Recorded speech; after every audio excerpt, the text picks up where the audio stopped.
Assalamualaikum warahmatullahi wabarakatuh. Perkenalkan, nama saya Nur Ainun. Saya dari Prodi PGSD kelas 2C. Nah, di sini saya akan pembelajaran model IPS tentang model nested. Pembelajaran terpadu model nested merupakan model pelajaran yang mengintegrasikan kurikulum di dalam satu disiplin ilmu secara khusus, meletakkan fokus perintegrasian pada sejumlah keterampilan belajar yang ingin dilatihkan oleh seorang guru kepada pesertanya atau siswanya dalam suatu unit pembelajaran untuk ketercapaian materi pelajaran atau konten. Keterampilan-keterampilan belajar itu meliputi keterampilan berpikir atau thinking skill, keterampilan sosial atau social skill, dan keterampilan mengorganisasi atau organizing skill. Model pembelajaran terpadu tipe nested atau tersarang adalah desain integrasi, desain guna memperkaya segala hal yang digunakan oleh guru supaya terlihat lebih terampil. Dalam pendekatan nested untuk integrasi perencanaan diperlukan beberapa sasaran yang tepat untuk belajar siswa. Model nested sangat cocok digunakan ketika guru ingin memasukkan keterampilan berpikir dan kemampuan sosial ke dalam sisi pelajaran.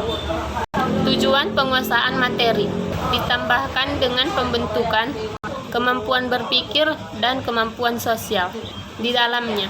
Penguasaan konsep yaitu pembentukan sikap dan keterampilan berpikir dipadukan dalam suatu kegiatan belajar.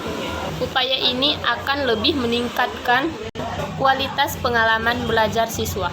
Karakteristik pembelajaran terpadu model nested atau tersarang. Pembelajaran terpadu sebagai proses mempunyai beberapa karakteristik atau ciri-ciri, yaitu yang pertama yaitu holistik, yaitu pembelajaran terpadu memungkinkan siswa untuk memahami suatu fenomena dari segala sisi. Hal ini akan membuat siswa menjadi lebih arif dan bijaksana di dalam menyikapi atau menghadapi kejadian yang ada di depan mereka. Yang kedua yaitu bermakna. Pengkajian suatu fenomena dari berbagai macam aspek seperti memungkinkan terbentuknya jalinan antar konsep-konsep yang berhubungan yang disebut skemata. Hal ini akan berdampak kepada kebermaknaan dari materi yang telah dipelajari.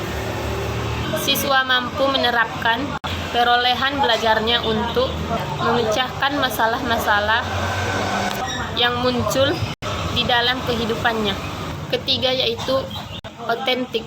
Pembelajaran terpadu juga siswa memahami secara langsung prinsip dan konsep yang ingin dipelajarinya melalui kegiatan belajar secara langsung. Mereka memahami dari hasil belajarnya sendiri, bukan sekedar pemberitahuan siswa.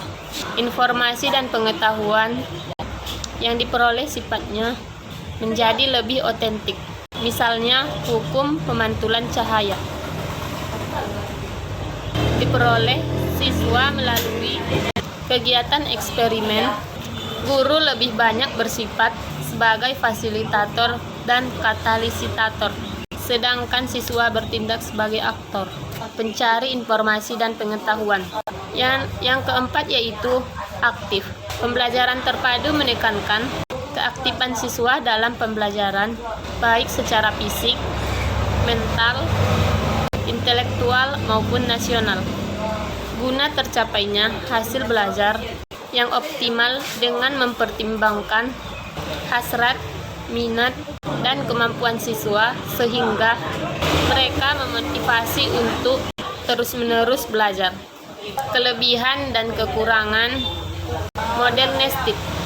Dengan pengumpulan nesting dan pengelompokan atau clustering sejumlah tujuan dalam pengalaman Belajar. Belajar siswa diperkarya dan ditingkatkan. Biasanya pemutusan pada isi, strategi berpikir, keterampilan sosial, dan ide-ide yang tak sengaja juga ditemukan. Pada hari-hari yang terlalu padat, kurikulum yang menumpuk, serta jadwal yang ketat, guru yang berpengalaman dapat mencari latihan-latihan yang tepat yang dapat menjadi kegiatan belajar dalam bidang yang berguna dan beragam. Model Nestit memberikan perhatian yang membutuhkan beberapa bidang pada waktu yang bersamaan dan tidak membutuhkan waktu tambahan untuk bekerja dan merencanakan dengan guru yang lain. Kelebihan model Nestit atau tersarang. Yang pertama, guru dapat memadukan beberapa keterampilan sekaligus dalam pembelajaran satu mata pelajaran. Yang kedua yaitu pembelajaran semakin berkembang dan diperkaya dengan menjaring dan mengumpulkan sejumlah tujuan dalam pengalaman belajar siswa. Yang keempat, pembelajaran dapat mencakup banyak dimensi dengan memfokuskan pada isi pelajaran, strategi berpikir, keterampilan sosial, dan ide lain yang ditemukan. Yang keempat yaitu memberikan perhatian pada berbagai bidang penting dalam suatu saat sehingga tidak memerlukan penambahan waktu sehingga guru dapat memadukan kurikulum secara luas.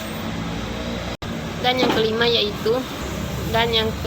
yaitu kemampuan siswa lebih diperkarya lagi karena selain memperdalam materi, aspek keterampilan seperti berpikir dan mengorganisasi. Kekurangan model Nestit atau tersarang yaitu yang pertama, dengan mengumpulkan 2 atau 3 dan 4 target belajar dalam suatu latihan mungkin membingungkan siswa jika pengumpulan hal ini tidak dilakukan secara hati-hati. Yang kedua yaitu prioritas konseptual.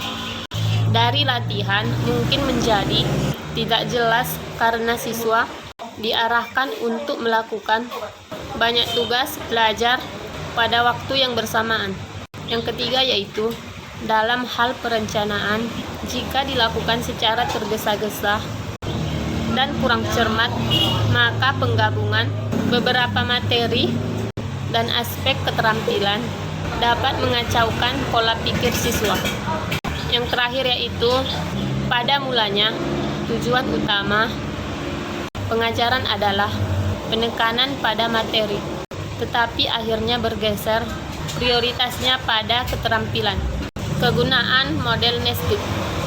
Model Nestit sangat tepat dipergunakan oleh guru yang sedang mencoba memasukkan keterampilan berpikir dan keterampilan bekerja sama ke dalam isi pelajaran dalam konten tertentu, sehingga guru akan terus berusaha agar tataran belajar tepat. Penerapan model Nestit. Model Nestit di sekolah dasar dapat diterapkan khususnya di kelas tinggi yang sudah pasti semuanya disesuaikan dengan tingkat perkembangan dan pemahaman siswa.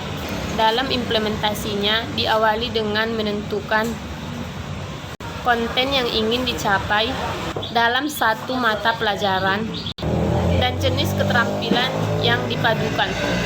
Contoh penerapan model Nestit pada mata pelajaran yaitu yang pertama, penerapan materi sistem peredaran darah.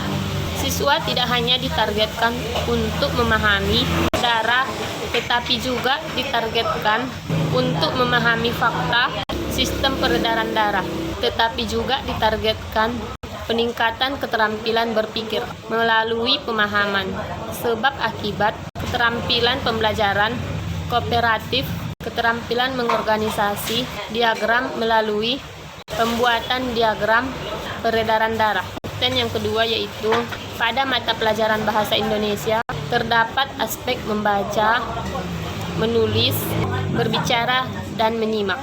Empat aspek tersebut